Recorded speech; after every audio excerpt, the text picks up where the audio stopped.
Saya lihat tuduhan-tuduhan terhadap Malaysia ini amat tidak wajar, seolah-olah berniat tidak baik kepada negara kita, mengelirukan tanpa fakta yang jelas dan menuduh kita secara membuta tuli. Saya ingin perjelaskan, antara perkara yang dibangkitkan adalah mengenai layanan kita terhadap parti yang ditangkap. Ianya bermula sebenarnya daripada tangkapan yang dibuat di Selangor Mansion. Semua parti bersama dengan rakyat tempatan dan juga warga asing yang mempunyai dokumen dikurung bersama di dalam Selangor Mansion kerana nak mengawal penularan COVID-19. Itu adalah di bawah PKPD, ya, di bawah Perintah Kawalan Pergerakan yang diperketatkan polisi kita untuk memastikan ianya tidak merebak ke tempat lain. Dan tuduhan mengatakan kita mengurung secara tidak adil parti tersebut adalah tidak benar, kerana bukan setakat parti yang dikurung, malah PKPD di kawasan lain, termasuk di pusat tahfiz, di madrasah tahfiz di Ulu Langat, semuanya dikurung. Beberapa perkampungan di Ulu Langat dikurung juga. Jadi bukan untuk warga asing semata-mata kita membuat kurungan tersebut, tetapi warga tempatan pun, rakyat Malaysia pun kita membuat kawalan dengan kawat berduri dan sebagainya untuk memastikan bahawa tidak ada yang mereka yang keluar, penduduk di dalamnya, dan tidak ada individu daripada luar yang masuk ke dalam. Ini untuk memastikan mereka diselamatkan daripada penyebaran sesama mereka dan juga keluar.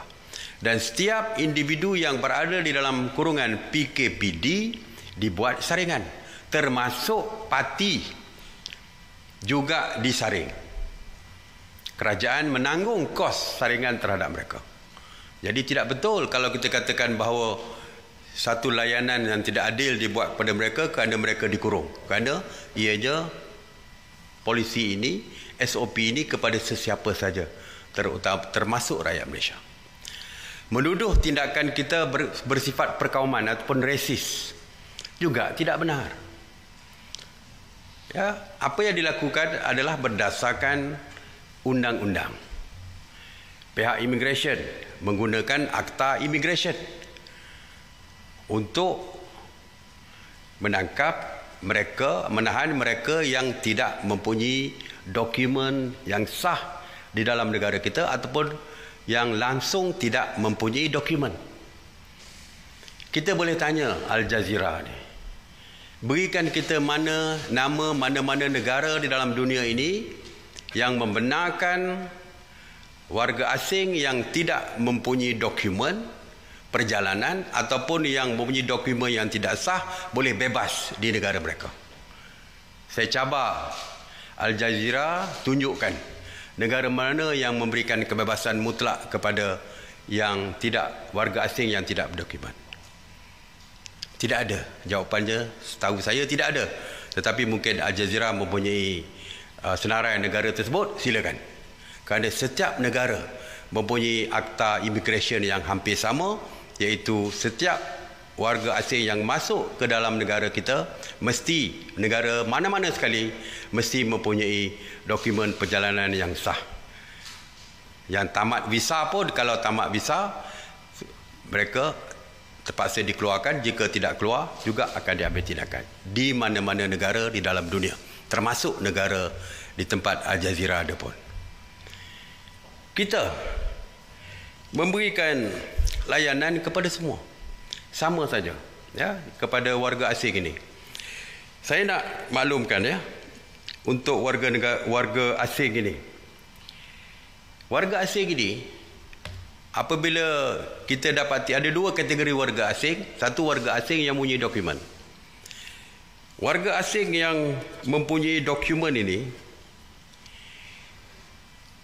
apabila kita dapati ada tempat kerja mereka didapati positif COVID, sebagai contoh, pekerja-pekerja binaan, pekerja-pekerja binaan, ya, di construction site, kita dapati ada COVID positif di kalangan pekerja-pekerja asing ini.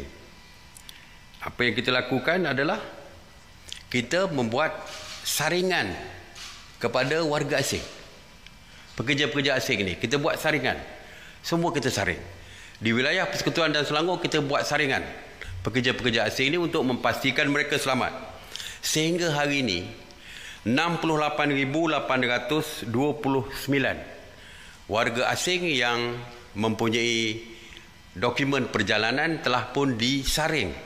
Bayangkan, terdapat 2,579 di kalangan mereka didapati positif dan mereka telah pun dirawat di hospital.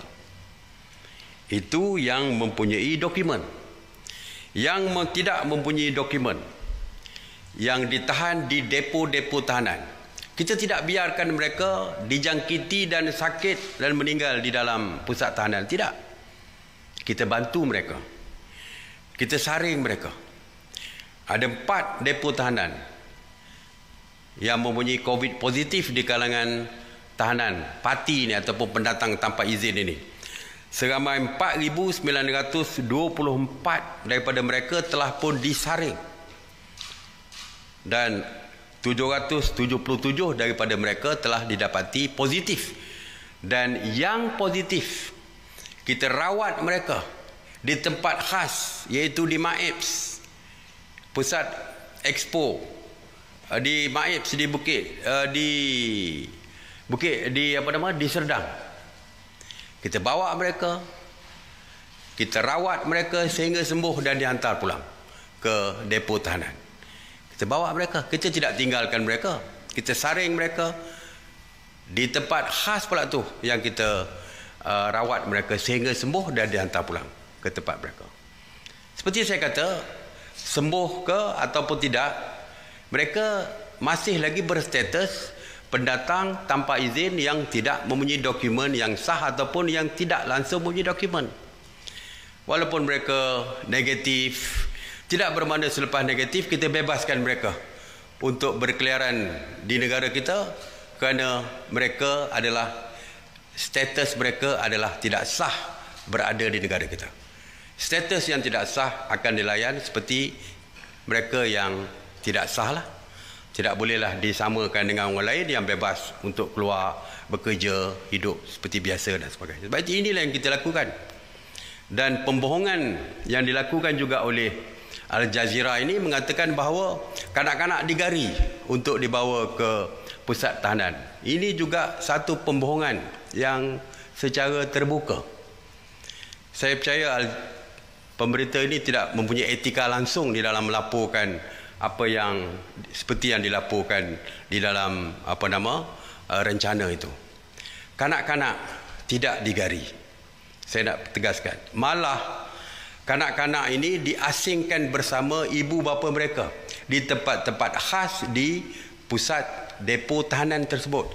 Tidak dicampurkan bercampur dengan tahanan-tahanan yang lain. Mereka ditempatkan tempat yang khusus kerana mereka merupakan kanak-kanak dan tidak diasingkan dengan ibu bapa mereka. Ini fakta yang sebenar. Tetapi saya percaya Al Jazeera tidak ingin tahu tentang fakta yang sebenar, tetapi atas niat yang kurang baik terhadap Malaysia, maka perkara-perkara yang tidak betul telah pun dilaporkan. Menuduh kita resis dan berbagai-bagai lagi yang mereka sebutkan. Jadi saya amat berterima kasih kepada seluruh rakyat Malaysia, tanpa mengira agama, tanpa mengira kaum, semuanya memberikan sokongan terhadap tindakan yang dilakukan oleh kerajaan, dan saya kira mereka menentang segala laporan yang dibuat oleh Al Jazeera. Semalam saya lihat dari segi dislike apa yang dilakukan, beratus ribu daripada rakyat Malaysia telah dislike, sehingga kan Al Jazeera telah pun delete ataupun stop komen yang semua hampir 100% komen ini tidak bersetuju dengan laporan daripada Al Jazeera ini. Jadi saya amat berharap sebagai sebuah media antarabangsa yang sepatutnya mempunyai etika yang kewartawanan yang tinggi supaya mereka menghentikan tindakan yang mereka lakukan, dan saya minta kalau boleh mohon maaf kepada rakyat Malaysia ini.